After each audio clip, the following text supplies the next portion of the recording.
खुलुमबाय बेयो बड'लेण्ड इंखं टेलिभिजन दिनै 7 डिसेम्बर 2020 बुधबार खालि सानसेनि बरादखौ नोंथांमोननि खाथियाव लाबोदों आं सदानन्द दैमारिया।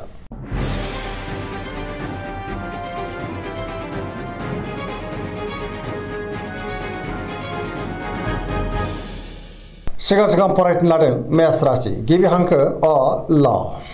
दिनैनि साना जोबोर मोजां जेरावबो देरहासारगोन सुथुरखौ दिनै गोरलैयैनो फेजेननोबो हागोन सोरजोंबा बाख्नाय जानो हागौ मावनो लानाय खामानिखौ थि समावनो आरो गोरलैयैनो मावफुंनो हागोन गोसोआ दिनै जोबोर गोजोनगोन देहाया मोजाङै थागोन अब्लाबो नाथाय जानाय लोंनायाव सांग्रां जानांगोन सोरबा लोगोनिफ्राय मोजां खौरां फैनोबो हागौ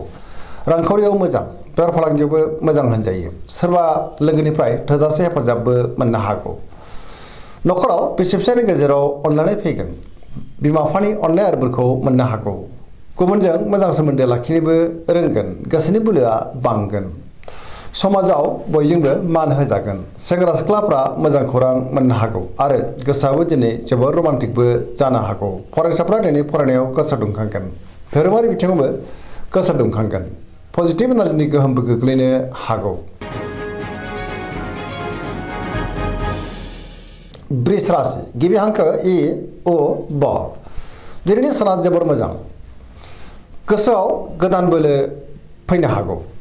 मोनफ्रोमबो बिथिङावनो जाफुंसारगोन गोबां मोजां खाबुफोरा दिनै फैनोबो हागौ गोसोआ दिनै जोबोर खुसि जागोन गोसोनि बोलोआबो बांगोन मावनो लानाय खामानिखौ थि समावनो आरो गोरलैयैनो मावफुंनो हागोन रांखावरियाव मोजां गोबां धोन आरजिनोबो हागोन बेफार फालांगियाव जोबोर मोजां मुलाम्फा मोननो हागोन आयाबो दिनै बांनो हागौ नखराव बिसि फिसायनि गेजेराव अननानै फैगोन बिदा फंबायजों दिनै मोजां सोमोन्दो थागोन आरो बिसोरनिफ्राय थोजासे हेफाजाबबो मोननो हागौ देहाया मोजाङैनो थागोन गुबुननिफ्राय थोजासे हेफाजाबबो मोनगोन जायखि खामानि मावा मानो मोनफ्रोमबो खामानिखौनो दिनै गोरलैयैनो मावफुंनो हागोन सोरबा लोगोनिफ्राय अनसायनाय मोननो हागौ गोसोनि साननायफ्रा दिनै जाफुंगोन पजिटिभ साननो रोंगोन आरो पजिटिभ एनार्जिनि गोहोमबो गोग्लैनो हागौ। मिथुन राशि गिबि हांखो क स दिनैनि साना जोबोर मोजां गोसोआव पजिटिभ साननाय फैगोन पजिटिभ एनार्जिनि गोहोमबो गोग्लैनो हागौ मोनफ्रोमबो बिथिङावनो जाफुंसारगोन गियाननि आंखाल जानाय नङा गोसोआ दिनै जोबोर गोजोनगोन सोरनिबा थाखाय गोबां मोजां खामानि मावनानै होनोबो हागोन देहाया मोजाङैनो थागोन रांखावरियाव मोजां आयाबो दिनै बांनो हागौ बेफार फालांगियाव मोजां होनजायो नखराव अनलायनाय फैगोन बिदा फंबायनिफ्राय हेफाजाबबो मोननो हागौ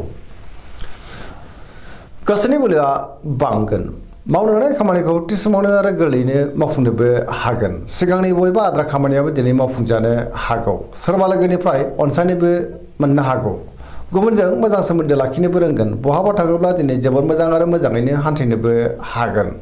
लाइमोनफ्रा जोबोर रमान्टिक जागोन आरो गावबा गावनि गोसोनि साननायखौ फोरमायलायनोबो हागोन। कर्कट राशि गिबि हांखो ड ह दिनैनि साना मोजां आरो गाज्रिनि गेजेरजों बाबेरलांगोन माबा नङा माबा मोनसे गाज्रि खौरांबो मोननो हागौ गोसोआ दिनै जोबोर आला खाला जानोबो हागौ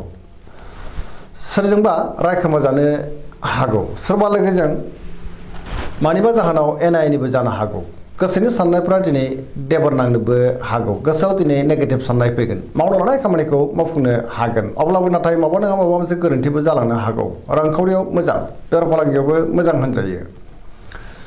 नखराव अनलायनाय फैगोन बिमा बिफानि अननाय आरो बोरखौ मोननो हागोन समाजाव दिनै लोगो लेवा बांनोबो हागौ देहाया दिनै मोजाङैनो थागोन गुबुननिफ्राय हेफाजाबबो मोननो हागौ गुबुनजों मोजां सोमोन्दो लाखिनोबो रोंगोन पजिटिभ एनार्जिनि गोहोमबो गोग्लैनो हागौ।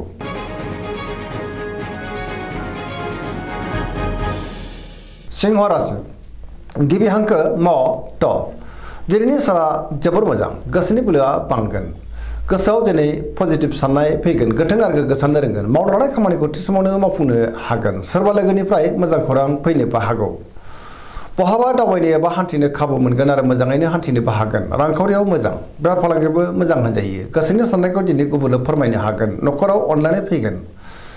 बिमा बिफानिफ्राय बोर मोननो हागौ समाजाव दिनै मान मोनगोन गुबुननि गोसोखौ गोरलैयैनो बोनोबो हागोन देहाया दिनै मोजाङै थागोन बयजोंबो गोरोबनो रोंगोन गुबुननि थाखाय गोबां मोजां खामानि मावनानै होनोबो हागोन गोसोआबो दिनै जोबोर खुसि जागोन आरो पजिटिभ एनार्जिनि गोहोम गोग्लैनो हागौ। कन्या राशि गिबि हांखो प ट दिनैनि साना जोबोर मोजां गुबुननि थाखाय गोबां मोजां खामानि मावनानै होनोबो हागोन गोसोआव पजिटिभ साननाय फैगोन गोथों आरो गोग्गो साननो रोंगोन गियाननि आंखाल जानाय नङा मोनफ्रोमबो खामानिखौनो दिनै मोजाङैनो मावफुंलांनो हागोन बेफार फालांगियाव दिनै जोबोर मोजां मुलाम्फा मोनगोन देहाया मोजाङैनो थागोन न'खराव अनलायनाय फैगोन गोबां खामानियाव दिनै मुखुबबो थागोन सोरजोंबा बाख्नाय जानानै गोसोआ दिनै जोबोर खुसि जागोन आरो जोबोर गोजोननाय मोनगोन पजिटिभ एनार्जिनि गोहोम गोग्लैनो हागौ लाइमोनफ्रा गावबा गावनि गोसोनि साननायखौ फोरमायलायनो हागोन आरो गोसोआ दिनै जोबोर रमान्टिकबो जागोन।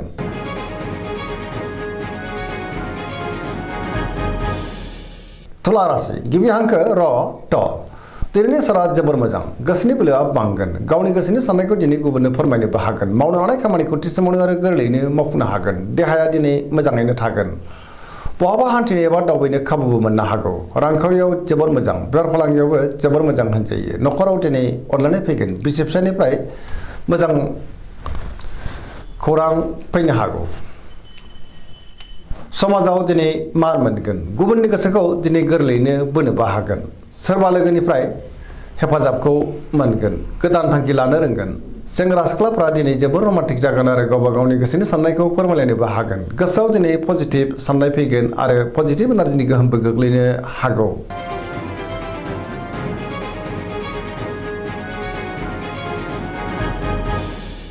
वृश्चिक राशि गिबि हांखो न स दिनैनि साना जोबोर मोजां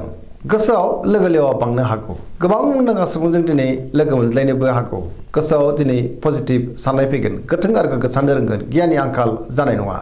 बहाबा दावबायनो एबा हान्थिनो खाबुबो मोननो हागौ समाजाव लोगो लेवा बांगोन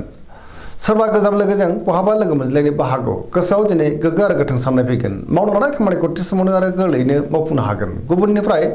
हेफाजाबबो मोनगोन गोसोनि साननाया जाफुंगोन गोसोनि बोलोआबो बांगोन समाजाव बयजोंबो अनसायजागोन न'खराव अननाय फैगोन रांखावरियाव मोजां अब्लाबो नाथाय खरसायाबो बांनो हागौ बिमा बिफानि अननाय आरो बोरखौ दिनै मोननो हागोन बेफार फालांगियाव जोबोर मोजां होनजायो देहाया मोजाङैनो थागोन गुबुननिफ्राय मोजां खौरां फैनो हागौ फरायसाफ्रा दिनै फरायनायाव गोसो दुंखांगोन आरो मोजां फिथाइ मोननोबो हागोन पजिटिभ एनार्जिनि गोहोम गोग्लैगोन लाइमोनफ्रा जोबोर रमान्टिक जागोन आरो गोसोनि साननायखौ फोरमायलायनो हागोन।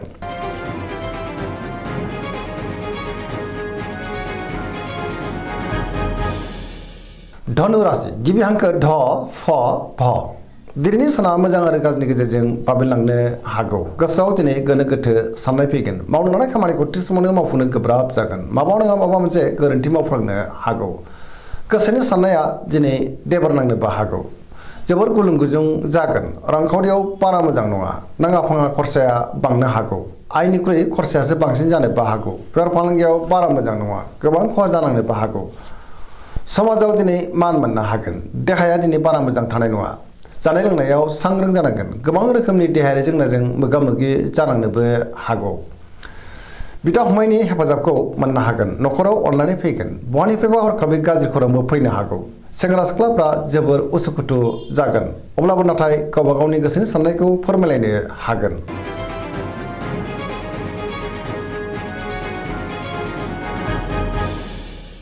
मकर राशि गिबि हांखो ख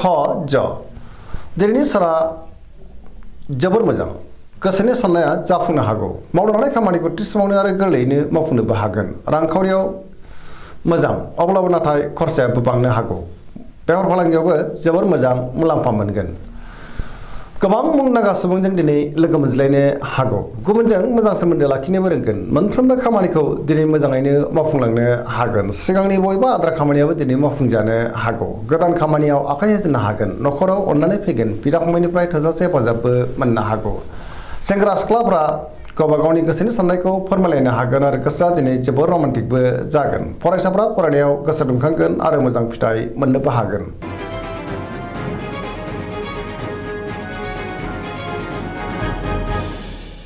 कुंभ राशि गिबि हांखो ग स दिनैनि साना जोबोर मोजां गोसोखौ दिनै जोबोर गोजोननाय मोनगोन मावनो लानाय खामानिखौ थि समावनो आरो गोरलैयैनो मावफुंनो हागोन गुबुननिफ्राय मोजां खौरां फैनोबो हागौ रांखावरियाव मोजां अब्लाबो नाथाय खरसायाबो बांनो हागौ समाजाव दिनै गोबां मान मोननो हागोन गोबां मुंदांखा सुबुंजों लोगो मोनज्लायनोबो हागौ आरो सोरनिबा मोजां खामानि मावनोबो हागोन रांखावरियाव मोजां बेफार फालांगियावबो मोजां देहाया दिनै मोजाङैनो थागोन नखराव अननाय फैगोन बिसि फिसायनि गेजेराव मोजां सोमोन्दो थागोन गुबुननिफ्राय थोजासे हेफाजाबबो मोननो हागौ बहाबा हान्थिनो एबा दावबायनो खाबु मोननो हागौ आरो मोजाङैनो हान्थिनोबो हागोन पजिटिभ एनार्जिनि गोहोमबो गोग्लैनो हागौ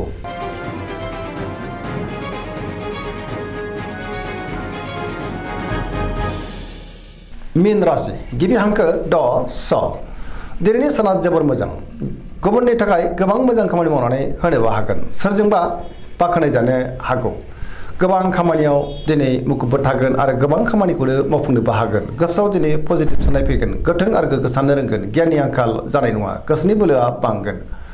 गावनि गोसोनि साननायखौ गुबुननो फोरमायनो हागोन देहाया मोजाङै थागोन रांखावरियाव मोजां बेफार फालांगियावबो मोजां नखराव अननानै फैगोन लाइमोनफोरनि गोसोआ दिनै जोबोर रमान्टिक जागोन आरो गावबा गावनि गोसोनि साननायखौ फोरमायलायनोबो हागोन सरासनस्रायै दिनैनि साना जोबोर मोजां आरो मोजाङैनो बारग'लांगोन दिनैनि राशि फरायनाया एसेनोसै जोबनायाव बेखौनो खावलायो जाहाथे नोंथांमोना सानफ्रामबो जोंनि बे बड'लेण्ड इंखं टेलिभिजनखौ नायबाय थायो आरो साबस्क्राइब खालामो लोगोसे लाइक खालामो आरो शेयार खालामो एसेनोसै गोजोन्थों